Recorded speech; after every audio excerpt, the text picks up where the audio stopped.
Hi welcome back to my channel. ఈరోజు కథ నువ్వే కావాలి 5వ భాగాన్ని వినేద్దాం. గుమ్మంలో బయటే నిలబడి కోపంగా అటు ఇటు తిరుగుతున్నాడు జయదేవ్. ఇంతలో కార్ సౌండ్ వినిపించడంతో కార్ వైపు చూశాడు. అమ్మ వచ్చిందా అనుకుని గబగబా కార్ దగ్గరకు వచ్చి కార్ డోర్ ఓపెన్ చేశాడు. అమ్మా రా, ఎలా ఉన్నావురా అని అడిగారు. బాగున్నానమ్మా, డ్రైవర్ ఆ లగేజ్ లోపల పెట్టు అన్నాడు జయదేవ్. సరే సార్ అన్నాడు డ్రైవర్. ఏంట్రా సడన్గా ఫోన్ చేసి రమ్మన్నావు? ముందు కూర్చో అమ్మా, మామూలుగానే రమ్మన్నాను, 2 రోజులు ఉంటావని. ఇంతలో పనమ్మాయి తెచ్చిన కాఫీ కప్ తీసుకొని కాఫీ తాగమ్మా అన్నాడు. ఎక్కడ నా మనవడు? ఆఫీస్ నుంచి ఇంకా రాలేదమ్మా అన్నాడు. ధరణి సత్య ఎలా ఉన్నారా? బాగున్నారమ్మా.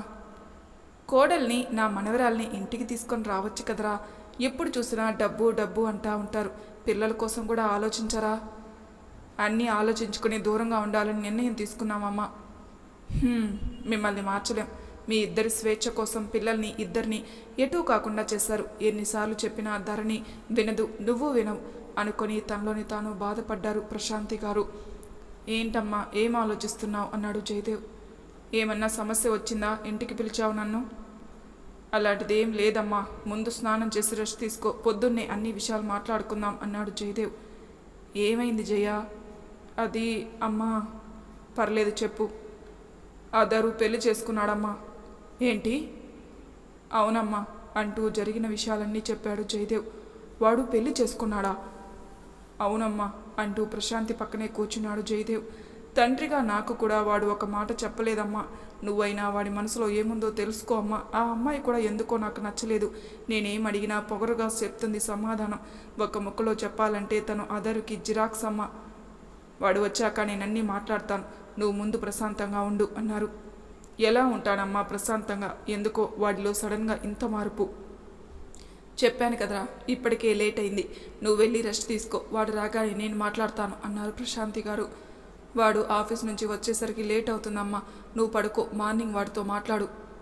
సరేరా అని ప్రశాంతి గారు తన రూమ్కి వచ్చి జయదేవ్ మాటలకి ఆలోచిస్తూ అలా మంచంపై కూర్చున్నారు. ఎవరికీ చెప్పకుండా పెళ్లి చేసుకున్నాడంటే వాడు అన్నీ ఆలోచించుకొని ఏదైనా చేస్తాడు. వాడు వచ్చాక మాట్లాడాలి అనుకున్నారు. తన జీవితం కనురెప్పల చాటున కనిపించేసరికి భయంగా కళ్ళు తెరిచింది శ్రవంతి. తను ఇంకా కారులో ఉండడం చూసి అద్దరి వైపు చూసింది. తననే రెప్ప వేయటం మరిచి చూస్తున్నాడు. ఆమె ఏమీ మాట్లాడలేదు. విండో ఓపెన్ చేసి బయటికి చూసింది. చుట్టూ అంతా చీకటిగా ఉంది. మనం ఎక్కడున్నాం అని అడిగింది. సిటీకి దూరంగా ఉన్నాం. మరి ఇంకా ఇంటికి వెళ్ళలేదా అని అడిగింది. నీ నిద్ర డిస్టర్బ్ అవుతుందని మధ్యలోనే కారు ఆపేశాను శ్రవంతి అన్నాడు. ఎందుకు? చాలా రోజుల తర్వాత ప్రశాంతంగా పడుకున్నా కదా అందుకు అంటూ కార్ స్టార్ట్ చేశాడు. మీరు ఎందుకు నా కోసం కారు ఆపారు? చాలా లేట్ అయింది కదా అన్నది.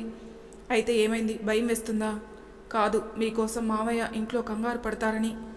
నువ్వు మరీ నీ మొగుడు కోసం ఎక్కువ ఆలోచించుకుంటున్నావు. అంత లేదు, నా కోసం ఎవరూ ఎదురు చూసేవాళ్ళు లేరు, ఉంటే నువ్వే ఎదురు చూడాలి. మౌనంగా ఉంది. ఏంటి సైలెంట్గా ఉన్నావు? నిద్ర మత్తు తీరలేదా? లేదు, నేను అడిగిన దానికి మీరు కోపడతారని ఆలోచిస్తున్నాను. అయితే నాకు కోపం వచ్చే విషయాలు అడక్కు అంటూ కారు ఫాస్ట్గా డ్రైవ్ చేశాడు. కాసేపటికి కారు ఇంటి ముందు ఆగటంతో ఏంటి అలా చూస్తున్నావు, కారు దిగు అన్నాడు. అంటూ కారు దిగి అదరుతో పాటు లోపలికి వచ్చి షాక్గా వింది శ్రవంతి. చెప్పాను కదా మన కోసం తిండి తిప్పలు మానేసి ఎదురు చూసేవాళ్ళు లేరని. ఇప్పుడైనా నమ్ముతావా? ఎందుకు మీరంటే ఎవరికీ ఇష్టం లేదా?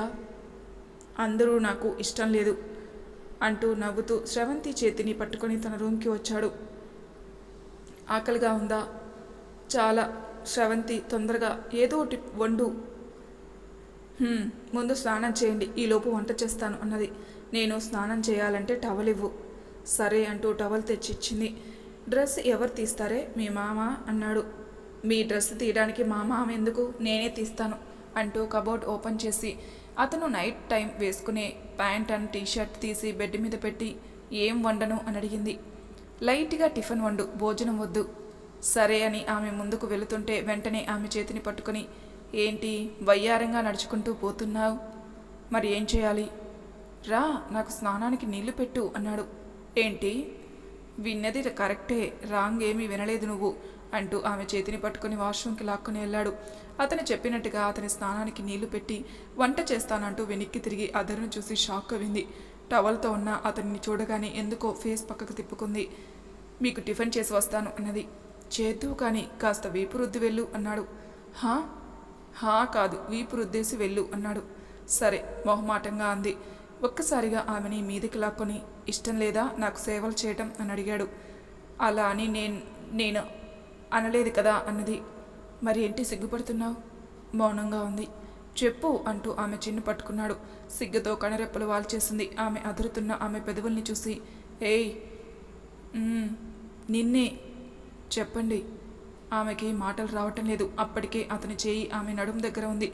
తన బొటన వేలితో ఆమె కింద పెదవిని పట్టుకొని, భయపడకు, ఏం చేయను, రిలాక్స్ శ్రవంతి అన్నది. పిచ్చి నిన్నే అంటూ ఆమెని ప్రేమగా గుండెలకి హత్తుకోగానే అతని ఎదపై తలని వాల్చి గట్టిగా ఊపిరి తీసుకుని వదిలింది. భయపడ్డావా అని అడిగాడు. దానికి ఇంకా టైం ఉంది, భయపడుకో అంటూ ఆమె తల నిమురుతూ, అయినా ఎందుకే భయం, నీకు ఇలాంటి సీన్స్ కొత్త ఏం కాదు కదా. ఆ మాట ఆమె చెంపని మరోసారి చిల్లు అనిపించింది. తల దించుకుంది. ఆమె ఉబికి వస్తున్న కన్నీరు ఆపుకొని లోపలే తన బాధను దిగమింగుకుంది. ఏంటి, నా మాటలకి బాధపడుతున్నావా? లేదు, ఉన్నమాటే కదా అన్నారు అంటూ అదరుని వెనక్కి నెట్టి బయటికి వచ్చింది. ఎందుకో ఈసారి వద్దు అన్నా కూడా ఆమె కన్నీటి ప్రవాహం ఎంతకీ ఆగలేదు. జీవితంలో కష్టం అంటే ఏంటో, నరకం అంటే అన్నీ రుచి చూసింది శ్రవంతి. వాటితో పోలిస్తే అదరు మాటలు చాలా తేలిగ్గా తీసుకుంటుంది. కానీ ఒక్కోసారి అతని మాటలు మనసుని ముళ్ళుల్లా గుచ్చుకునేలా చేస్తున్నాయి. కామ్గా టవల్ తీసుకొని మరో వాష్రూమ్కి వెళ్ళి ఫ్రెష్ అయ్యి అతనికి నచ్చినట్టుగా రెడీ అవి టెర్రస్ పైన కూర్చొని ఆకాశంలో ఉన్న చందమామను చూస్తుంది శ్రవంతి. ఒక్కసారిగా తన ప్రపంచం అంతా చీకటిగా అనిపించింది. ఫ్రెష్ అవి బయటకు వచ్చిన అదరు శ్రవంతి కోసం ఇల్లంతా వెతికాడు. కానీ ఆమె ఎక్కడా అతనికి కనిపించలేదు. ఎందుకైనా మంచిదని కిచెన్ రూమ్కి వచ్చాడు. ప్రశాంతి గారు వంట చేయటం చూసి వెనక్కి వెళ్ళబోతుంటే, ఏరా నాతో కూడా మాట్లాడవా? ఏం మాట్లాడాలి అన్నాడు. మాట్లాడడానికి కూడా ఏమీ లేవన్నమాట. నానమ్మ శ్రవంతిని చూసావా అని అడిగాడు. అదర్ ప్లీజ్ నానమ్మ, నాకు నచ్చినట్టుగా బ్రతకనివ్వండి. అన్నీ తెలుసు కూడా నువ్వు ఎలా నాన్నని సపోర్ట్ చేయడానికి వచ్చావు. వాడు నాకు అసలు విషయం ఫోన్లో చెప్పలేదురా, ఇంటికి వచ్చాక చెప్పాడు. ముందు కోపం వచ్చిన తర్వాత నీ నిర్ణయం కరెక్టే అనిపించింది. నానమ్మ ఒకటి అడుగుతాను, నిజం చెప్పు, నేను తప్పు చేశానా? లేదు, ఇన్ని రోజులకి న్యాయం చేశావు, ఇలానే ఉండు. థ్యాంక్స్ నానమ్మ. థ్యాంక్స్ చెప్తే సరిపోదు, ముందు ఇవి తినాలి, నీకోసం వండాను అని అదరు కోసం వండిన చపాతీ ఆలు కూర ప్లేట్లో పెట్టి పద అన్నారు. ఎక్కడికి అంటావేంట్రా, ఇవి తినడానికి. నేను తర్వాత తింటాను అన్నాడు. నువ్వు తినవు నాకు తెలుసు, నా చేత్తో నీకు తినిపించాలని ఉందిరా, తినవా అన్నాడు. ఉఫ్, ఎమోషన్స్ బ్లాక్మెయిల్ చేయి, వద్దు దా పెట్టు అన్నాడు. నాకు తెలుసురా నీ గురించి, పైకి కటువుగా ఉంటావు కానీ మనసు మాత్రం బంగారం నాన్న అన్నది. నానమ్మ చెప్పరా, ఉంటావా 2 రోజులు? ఎందుకుండను, ఉంటాను అంటూ ప్రేమగా అదరుకి తినిపిస్తూ, శ్రవంతి కోసం వెతుకుతున్నావు ఎందుకు? తనతో మాట్లాడాలి. అవునా, ఏం మాట్లాడాలి? కొత్త జంట ఏం మాట్లాడుకుంటారే, ఏం తెలియనట్టు అడుగుతున్నావు? శ్రవంతి అంటే అంత ఇష్టమా? చాలా నానమ్మ. నిన్నే పెళ్లి చేసుకున్నావు. నువ్వు ఎలా పెళ్లి చేసుకున్నా తర్వాత జరగాల్సిన పూజలు కార్యక్రమాలు జరిపించాలి. రేపు ఇంటికి పూజారి గారిని పిలిచి మాట్లాడతాను అన్నారు. ఎందుకు అన్నాడు. నువ్వు ఇంకా ప్రశ్నలు వేయకు, ఎందుకు ఏమిటని అడుక్కు. ఎవరికి చెప్పకుండా పెళ్లి చేసుకున్నావు, మరి మిగిలినవి అయినా పద్ధతిగా జరగాలి కదరా అంటూ అదరుకి టిఫిన్ తినిపించి వాటర్ బాటిల్ ఇచ్చింది. అదరు వాటర్ తాగి, ఏమంటున్నారు మీ అబ్బాయి? మా అబ్బాయి అంటున్నావు, మీ నాన్న కాదా? పైకి మాత్రమే కదా నాన్న, నిజమైన నాన్న అయితే కాదుగా. తప్పు నాన్న, అలా మాట్లాడకూడదు, ముందు నువ్వు వెళ్ళి రెస్ట్ తీసుకో అంటూ అదరు అక్కడి నుంచి వెళ్ళగానే కోపంగా బయటికి వచ్చాడు జయదేవ్. జయ నీకు టిఫిన్ పెట్టైనా అన్నారు ప్రశాంతి గారు. వద్దుమా, ఇప్పుడే కడుపు నిండిపోయింది. ఏమైంది జయ? అసలు నేను అనవసరంగా రమ్మన్నాను ఇంటికి. వచ్చి వాడికి గడ్డి పెడతామనుకుంటే వాడితో పాటు నువ్వు గడ్డి తింటున్నావు. జయ అంటూ కోపంగా అరిచారు ప్రశాంతి గారు. ఏంటమ్మా కోపం వస్తుందా? వాడు చేసింది తప్పైతే మళ్ళీ సాంప్రదాయబద్ధంగా పూజలు ఇంకా మిగిలినవి చేయిస్తావా? తప్పే ఉందిరా. చూడమ్మా, నువ్వు ఇంకా ఎక్కువ మాట్లాడుకు జయ. కోపంతో నువ్వు గొంతు చించుకొని అరిచినంత మాత్రాన వాడు ఆ అమ్మాయిని వదిలేస్తాడనుకుంటున్నావా? లేదంటే నీ మాటలకి భయపడి వాడు ఇల్లు వదిలిపోవాలనే? అమ్మా, ఎందుకు నువ్వు కూడా అమ్మా మూర్ఖంగా మాట్లాడుతున్నావు? మూర్ఖంగా మాట్లాడుతుంది నేను కాదు, నువ్వు ధరణి చేసిన పని వల్లే వాడు ఇలా తయారయ్యాడు. లేదంటే వాడు ఎంత సంతోషంగా ఉండాలి. వాడు సంతోషంగా లేకపోవడం ఏంటమ్మా? వాడికి ఏం తక్కువ చేశామని? చదివించాను, వాడికి కావాల్సిన అవసరాలన్నీ తీర్చాను, ఇంకేం తక్కువ చేశాను? అన్నీ వాడికి కావాల్సినవి డబ్బుతో కొన్నావు, కానీ ఒక తండ్రిగా వాడి మనసును తెలుసుకున్నావా? మౌనంగా ఉన్నాడు. లేదు. మరి ఎందుకు నాకు నీతులు చెబుతున్నావు? జరిగింది ఏదో జరిగిందని వదిలేయటం మానేసి ఎందుకు అయిపోయిన గొడవని ఇంకా పెద్ద చేస్తున్నావు? మంచిది, కానీ నా ఇష్టం లేకుండా ఇంట్లో ఏది జరగడానికి లేదు అన్నాడు జయదేవ్. నేనుండగా నువ్వు ఏ పని ఆపలేవు అంటూ కోపంగా ప్రశాంతి గారు వెళ్ళగానే అదరు నవ్వుతూ బయటకొచ్చాడు. కొడుకును చూడగానే జయదేవ్ ముఖం ఎర్రగా మారిపోయింది. తండ్రిగా నాకు విలువ ఇవ్వవు, అసలు ఏం చేయాలనుకుంటున్నావు? ఇంకా ఏం అనుకోలేదు అన్నాడు అదరు. చూడు, ఒక్కటి అడుగుతాను, నిజం చెప్పు, ఎవరా అమ్మాయి? నా భార్య. అదర్ అన్నాడు కోపంగా. శ్రవంతి గురించి తెలుసుకుని ఏం చేస్తావు అన్నాడు. ఇంటి పెద్దగా ఏం చేయాలో అదే చేస్తాను.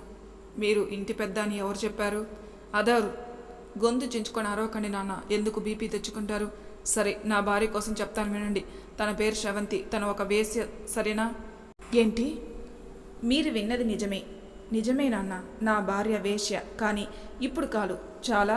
ఇంకా ఏమన్నా డీటెయిల్స్ కావాలా అంటూ పొగరుగా లుక్కిచ్చి కిచెన్ రూమ్కి వెళ్ళాడు అదరు. జయదేవ్ షాక్తో సోఫాలోనే కూలబడ్డాడు. ప్లేట్లో టిఫిన్ పెట్టి వాటర్ బాటిల్ ఒకటి తీసుకుని బయటికి వచ్చిన అదరు జయదేవ్ ముఖం చూసి తనలోని తాను నవ్వుకొని టెర్రస్ పైకి వచ్చాడు. కింద కూర్చొని ఆకాశాన్ని చూస్తున్న ఆమెను చూడగానే శ్రవంతి అని పిలిచాడు. మౌనంగా ఉంది. తన లోకంలో తనుంది. శ్రవంతి అని మళ్ళీ పిలిచాడు. ఎంత పిలిచినా ఆమె నుంచి ఎటువంటి స్పందన లేకపోయేసరికి కామ్గా ఆమె పక్కన కూర్చొని జారుతున్న కన్నీటి చుక్కని తుడిచి, ఏయ్ నిన్నే అన్నాడు. ఏంటి, నీకు కోపం కూడా వస్తుందా? మరో చెంపపై ఉన్న కన్నీటిని తుడుస్తూ అన్నాడు. మౌనంగా ఉంది. ఏంటే, ఏం మాట్లాడావు? ఏం లేదండి అన్నది. ఒకసారి నా వైపు చూడు అంటూ ఆమె చిన్ పట్టుకొని చూశాడు. ఎందుకు ఆ ఏడుపు? మీ మాటలకి ఎందుకు నాకు ఏడుపు వస్తుంది అన్నది. అది నీకే తెలియాలి. చూడబ్బాయి, అన్నీ తెలుసుకొని నన్ను పెళ్లి చేసుకుని నేను చేసిన తప్పుని పదే పదే దెప్పి పొడుస్తున్నావు. అసలు ఏమనుకుంటున్నావు నా గురించి అన్నది. మొన్నటి వరకు వేశ్య అనుకునేవాణ్ణి, కానీ ఇప్పుడు నా భార్యవని అనుకుంటున్నాను. ఎందుకో అతని ప్రవర్తన ఆమెకు అర్థం కాలేదు. కామ్గా తలని దించుకుంది. అతనితో మాట్లాడడం ఇష్టం లేక. ఏంటి, వాష్రూమ్ నుంచి అలా నెట్టేసి వెళ్ళిపోయావు? మౌనంగా ఉంది. నీతోనే మాట్లాడుతుందా అంటూ శ్రవంతిని చూశాడు. లైట్ ఎల్లో కలర్ కాటన్ చీర, లైట్ స్కై కలర్ జాకెట్, నుదుటిన చిన్న బొట్టు, చేతికి వాచ్, మరో చేతికి సన్నని 2 గాజులు, మెడలో పసుపు తాడు. చాలా అందంగా ఉన్నావు శ్రవంతి అన్నాడు. అందుకే నన్ను పెళ్లి చేసుకున్నారు? అవును. చెప్పండి, ఎందుకు వచ్చారు? నీతో చిన్న పని ఉంది. ఏంటి? ఒక్కసారిగా ఆమెను తన ఒడిలో కూర్చోబెట్టుకుని మెడ దగ్గర చేయి వేసి దగ్గరికి తీసుకున్నాడు. ఊహించని చర్యకి షాక్గా చూసింది శ్రవంతి. అబ్బాయి, ఏం చేస్తున్నావు? ష్ అంటూ ఆమె పెదవులపై చేయి వేసి, వాష్రూమ్లో అన్న మాటలకి బాధపడుతున్నావా అని అడిగాడు. మౌనంగా ఉంది. ఏయ్, మౌనంగా ఉంటే నాకు నచ్చదు, నిజం చెప్పు అన్నాడు. అవును అన్నది. ఎందుకు నా మాటలకి బాధపడ్డావు? చీటికి మాటికి అలా అంటుంటే నాకు బాధగా ఉండదా? నువ్వు చేసిన పనే కదా చెప్తున్నాను. నా పని నువ్వు గుర్తు చేయాల్సిన అవసరం లేదు అన్నది. నేను గుర్తు చేస్తుంటే నీకు ఇబ్బందిగా ఉందా? ఇబ్బంది అయినా కష్టమైనా ఏదైనా నీతో భరించాలి కదా. అందుకేగా భారీగా నిన్ను చేసుకుంది. నా మాటలకి ఏం తినకుండా ఇక్కడ కూర్చొని బాధపడడం దేనికి? దా తిను అన్నాడు. నాకు ఆకలిగా లేదండి అన్నది. తింటావా తినవా అన్నాడు కోపంగా. వద్దు అన్నది. సరే అంటూ టిఫిన్ చేతిలో తీసుకుని, తిను శ్రవంతి, నాకు అసలే ఓపిక చాలా తక్కువ అన్నాడు. తెలుసు, మరి ఎందుకు ఓవర్ చేస్తున్నావు? తినవే అంటూ ఆమె నోట్లో పెట్టి, ఏది ఏమైనా మీ అమ్మా నాన్న ఎవరో కానీ వాళ్ళకి దండం పెట్టాలి. ఎందుకు? ఇంత అందంగా నిన్ను కన్నారు కదా, అందుకు. మౌనంగా ఉంది. ఏంటి సైలెంట్గా ఉన్నావు? నేను నిన్ను పొగిడానే. ఇలాంటి మాటలు చాలామంది అన్నారు నా దగ్గర, అందుకే నేను ఎటువంటి రియాక్షన్ ఇవ్వలేదు. ఏటో చూస్తూ చెప్పింది ఆమె. కానీ ఆ మాటలకి అదరు పిడికిలి బిగుసుకోవడం ఆమె చూపుని దాటిపోలేదు. డబ్బులు ఇచ్చారని నీ దగ్గర మంచిదానిలా యాక్ట్ చేయడం నాకు రాదు. ఏదైనా మనసులో ఉన్న మాటని బయటికే చెప్పేస్తాను అంటూ అదరు కళ్ళలోకి చూసింది. అందరూ చెప్పడం వేరు, అదరు చెప్పడం వేరు అన్నాడు. అందరిలానే నువ్వు అన్నది. కాదు. వాయిస్లో బేస్ పెంచేసరికి శ్రవంతి భయంగా చూసింది. అందరితో నన్ను పోల్చకు, అస్సలు నచ్చదు నాకు అన్నాడు. ఎందుకు? అందరూ వేరు, నేను వేరే శ్రవంతి అన్నాడు. చిన్న మాటకి అంత కోపం వచ్చింది నీకు? మరి అన్నిసార్లు నేను చేసిన తప్పుని పదే పదే సూటిపోటి మాటలుగా మాట్లాడుతుంటే నాకు కోపం రాదా? వస్తే ఏం చేస్తావు? ఇలానే కూర్చొని ఏడుస్తావు అంతేగా అన్నాడు. అవును, మీరు చెప్పింది నిజమే. ఏం చేస్తాను? కూర్చొని ఏడవటమే కదా అంటూ ఆమె అనగానే వెంటనే ఆమెని గుండెలకి హత్తుకుని, సారీ, ఇంకెప్పుడు అనను అన్నాడు. మౌనంగా ఉంది.